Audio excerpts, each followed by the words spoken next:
Bonjour à toutes et à tous. Voilà, pendant ce long moment de digestion, je vais vous parler d'Yvonne Neves-Jean. J'espère que vous êtes toujours un peu en forme. Alors, je trouve ça toujours bien de raconter un peu comment on en est arrivé là.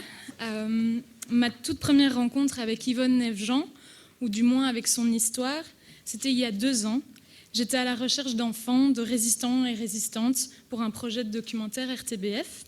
Lorsque, un peu par hasard, je suis tombée sur le post Instagram d'une amie à moi.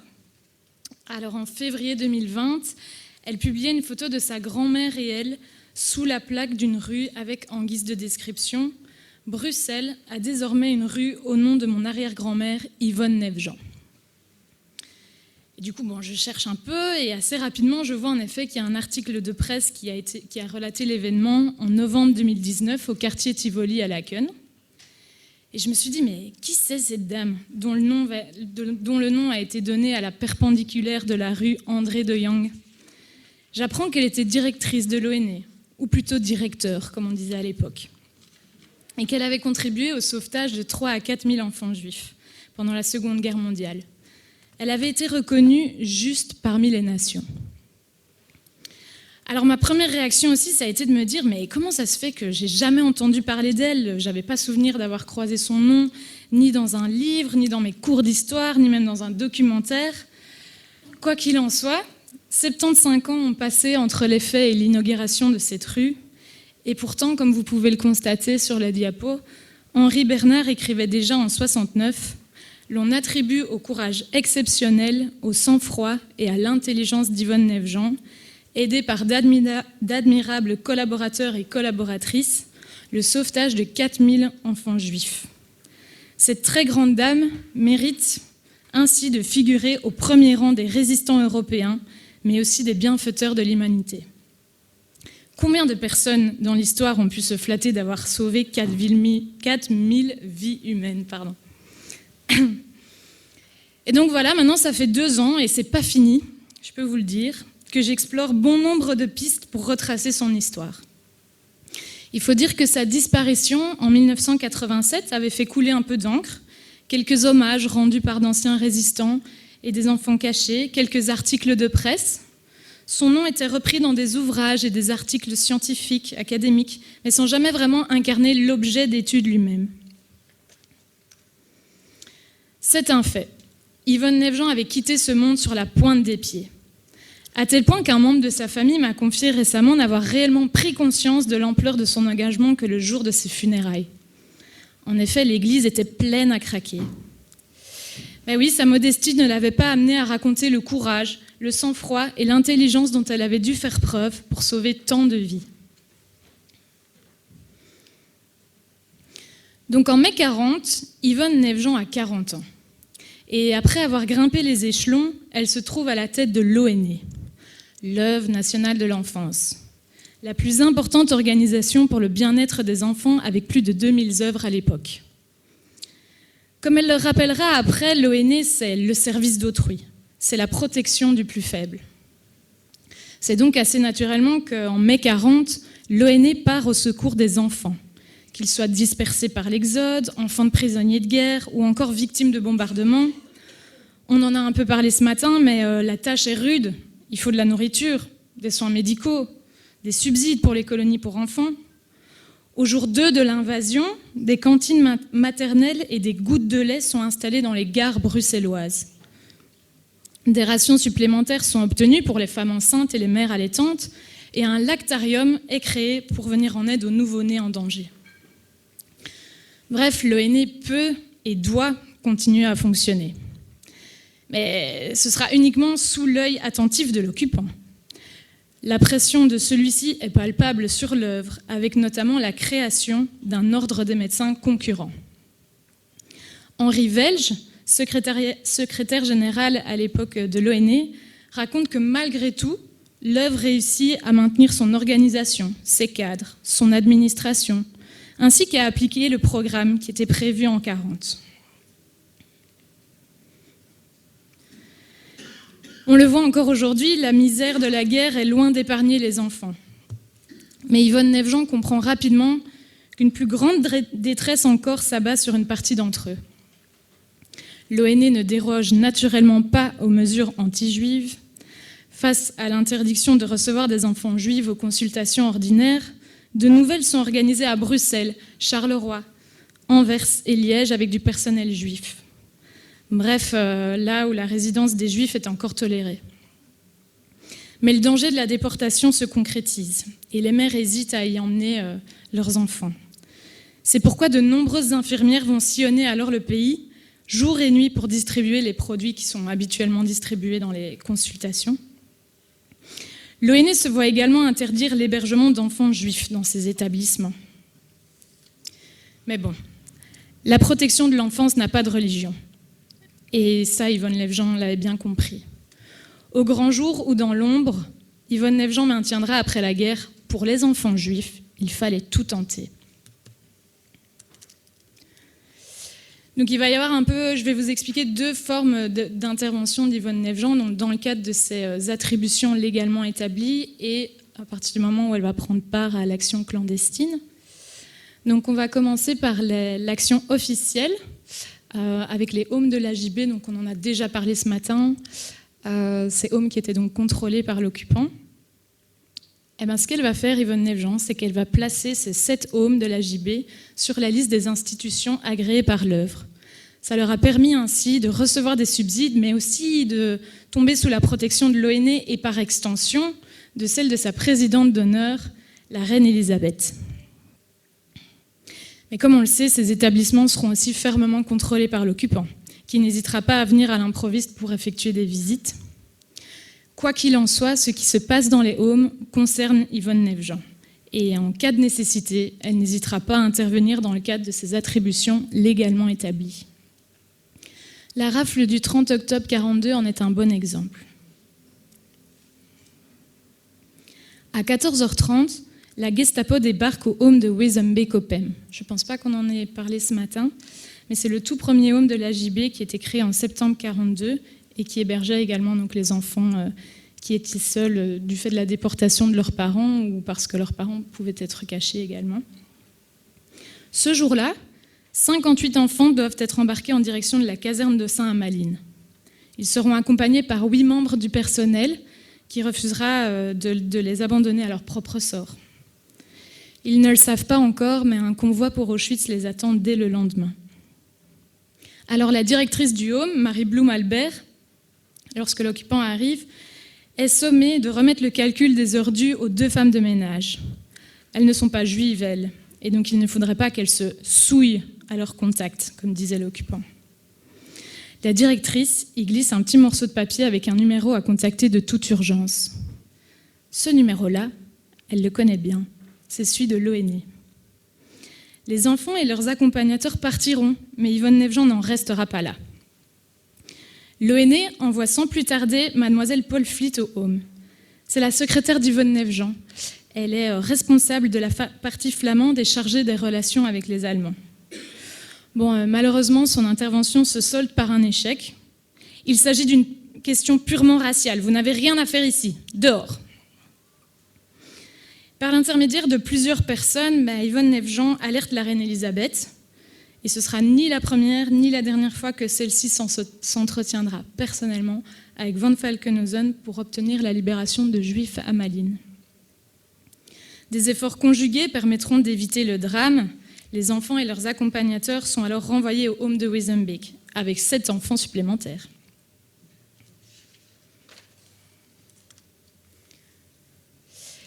Mais donc, comme je vous l'ai dit, si Yvonne Lefjean agit au grand jour, elle rejoint également la résistance dans l'ombre. À l'époque où les Juifs doivent devenir visibles en portant une étoile jaune, le doute commence à s'estomper.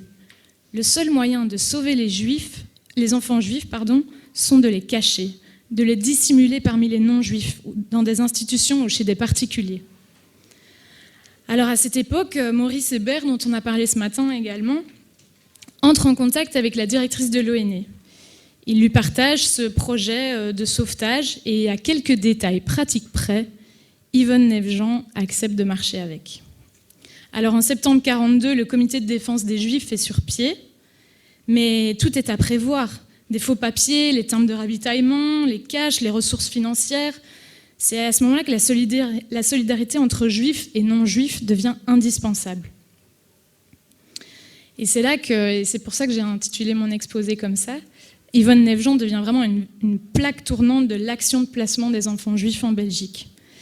À bord de sa voiture, marquée du signe de l'ONE, elle est une des rares personnes à détenir un laissez-passer pour circuler librement de nuit. Alors ce ne sera qu'en décembre 1943 qu'elle va officiellement vraiment rejoindre les rangs du CDJ. Elle siégera au comité de la section enfance dont on a également parlé ce matin. Mais naturellement, comme vous pouvez vous en douter, rien d'officiel ne pouvait être fait au sein de l'œuvre. Pour le secrétaire général du ministère des Affaires intérieures, il n'était pas envisageable que cette activité clandestine figure parmi la liste des activités officielles de l'œuvre. Aussi, il faut dire ce qu'il y a, la répression d'actions de ce genre, ça pouvait complètement compromettre le sort de toute la population infantile dont l'ONE avait la responsabilité à l'époque.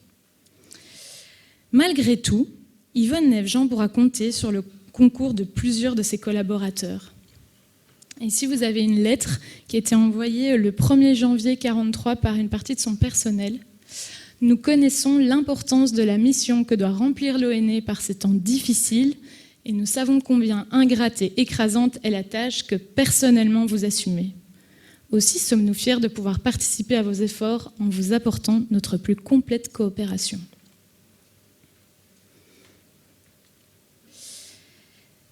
Et donc Yvonne Jespa le racontera par après, c'est vraiment pratiquement tous les jours qu'elle rencontrait Yvonne Nefjean pour faire le point sur les possibilités.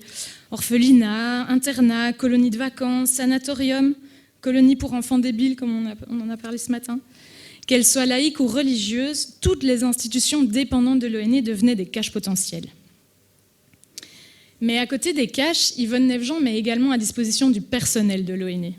Il faut savoir que pour le CDJ, à l'époque, c'était préférable d'employer des personnes non juives et officiellement attachées à l'ONE. Elles, et je dis elles parce que c'était principalement des femmes, allaient devenir des résistantes acharnées. On en a aussi parlé un peu ce matin, elles payaient les hébergeurs, elles acheminaient les enfants jusqu'à leur cache, elles s'assuraient par la suite qu'ils restent en bonne santé en les visitant. À côté du personnel, Yvonne Nefjean grossit les listes des enfants hébergés dans les homes officiels. En triplant leur nombre, le surplus de subsides et de timbres de ravitaillement pouvait ainsi revenir à l'enfance cachée. Elle mettra également des locaux à disposition du CDJ pour qu'ils puissent tenir ses réunions, fixer des rendez-vous, sans naturellement qu'un document ne puisse traîner et qui puisse compromettre l'action. On imagine bien.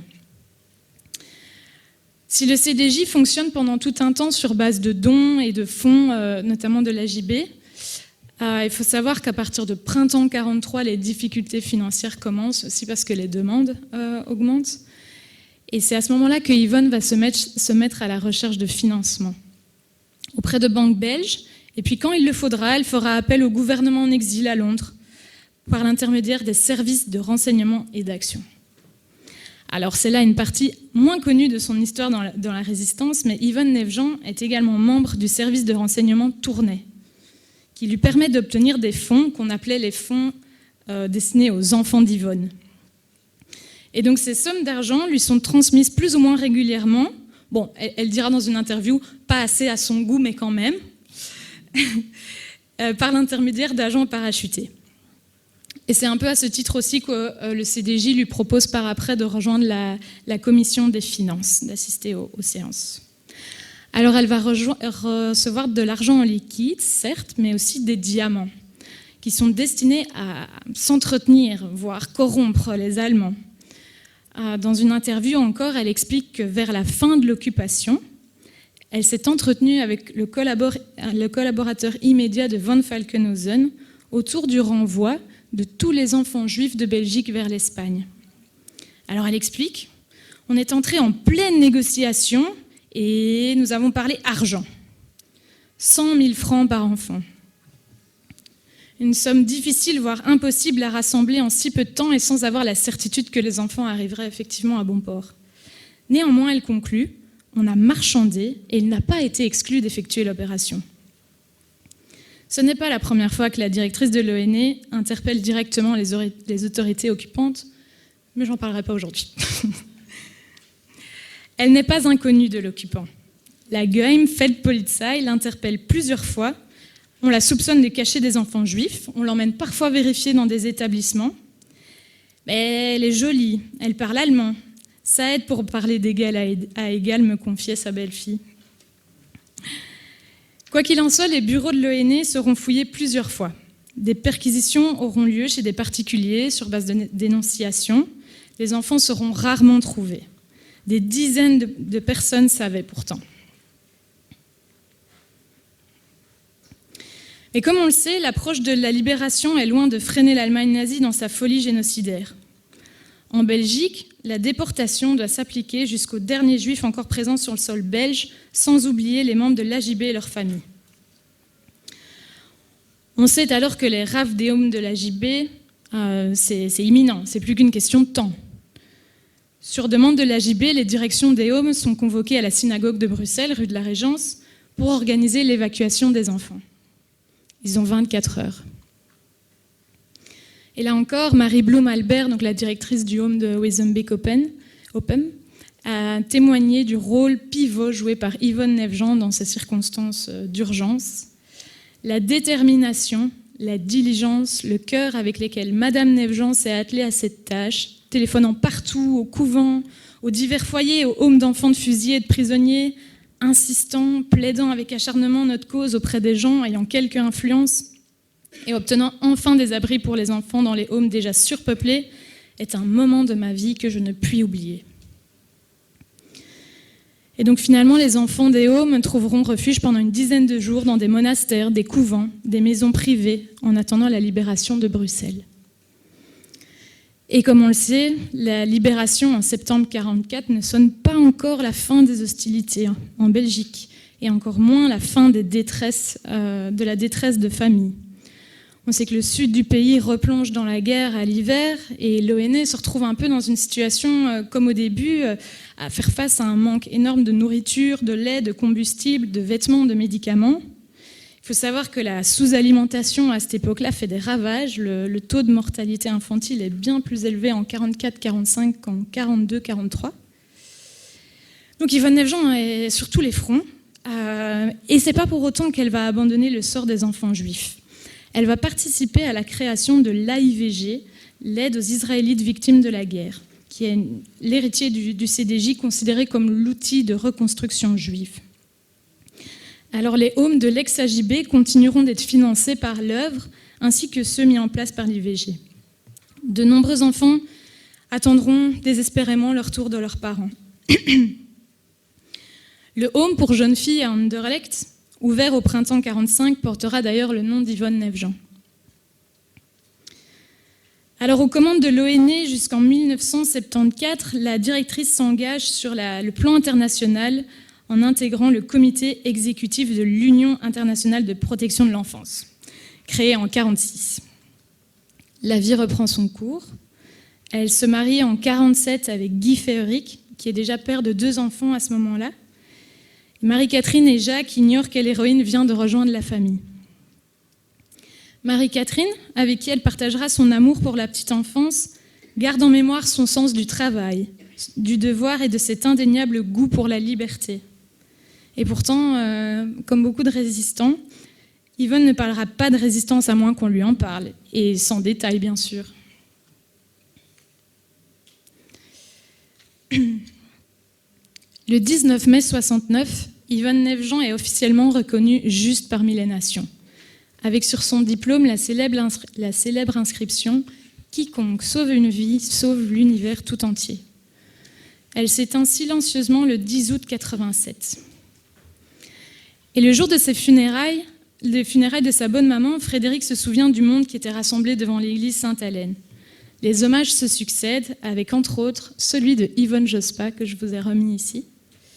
Elle s'est engagée, sans réserve, et malgré tous les dangers, dans le sauvetage des enfants juifs, motivée par l'amour pour l'enfance, son refus idéologique de toute forme de racisme, sa lutte contre l'occupant nazi. Son principal souci était d'assurer aux enfants juifs les mêmes chances de survie et de développement qu'aux enfants non juifs.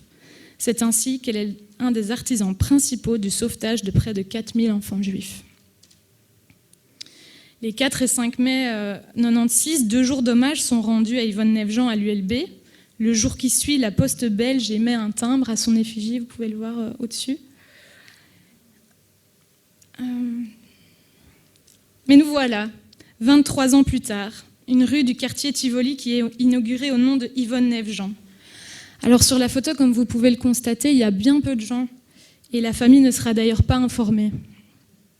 C'est dommage parce que cette rue a le mérite de compter parmi les 7% de rues bruxelloises portant le nom d'une femme, mais c'est un autre sujet.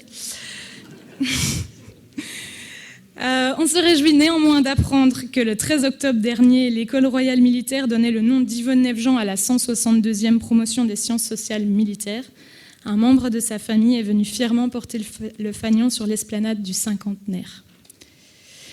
Et voilà, celle qui n'aura jamais eu d'enfant aura consacré sa vie à la protection de tant d'autres. Et malgré les quelques décorations, elle n'aura jamais cherché la gloire. Après tout, elle n'a fait que son devoir.